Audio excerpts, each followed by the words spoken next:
దేశ ప్రయోజనాల కోసం ప్రధాని మోదీ సరైన సమయంలో సరైన నిర్ణయం తీసుకున్నారని కేంద్ర మంత్రి పెమ్మసాని చంద్రశేఖర్ అన్నారు. ఆపరేషన్ సింధూర్ విజయోత్సవాన్ని పురస్కరించుకొని హిందూ కాలేజీ సెంటర్ నుంచి లాడ్జ్ సెంటర్ వరకు పెద్ద ఎత్తున తిరంగా ర్యాలీ నిర్వహించారు. ఉగ్రవాదులు వారికి మద్దతుగా నిలిచేవారిని సైనికులు కోలుకోలేని దెబ్బతీశారని పెమ్మసాని అన్నారు. ఇక ఉగ్రవాద స్థావరాలను ధ్వంసం చేసి తిరుగులేని విజయం సాధించారని ఆయన వివరించారు. అన్ని మతాలకు అతీతంగా ఐక్యతా రాగంతో ముందుకు వెళ్ళేటువంటి పరిస్థితి.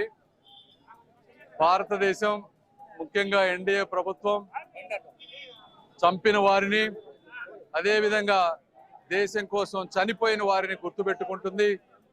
చంపిన వారిని ప్రపంచంలో ఎక్కడున్నా కూడా వెంటాడి వేటాడుతుంది.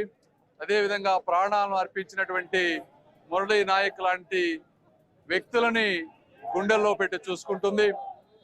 భారత్ సింధూరం అనేది కేవలం సాంప్రదాయం మాత్రమే కాదు, దేశ ఐక్యతకు, జన్మభూమిని, భారతదేశ ప్రజలను, భవిష్యత్తును కూడా కాపాడేటువంటి ఒక బలమైన సంకల్పం అని ఈరోజు అందరూ గుర్తు చేసుకోవాలి.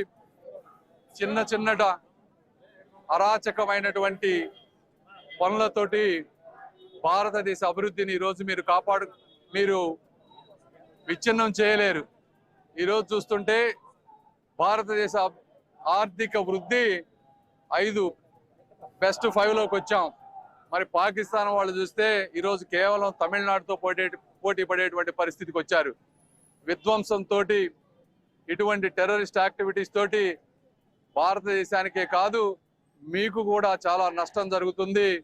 మనం చేసిన పనులే మనల్ని నాశనం చేస్తాయని తెలుసుకోవాలి. అన్ని మతాలకు అతీతంగా ఐక్యతా రాగంతో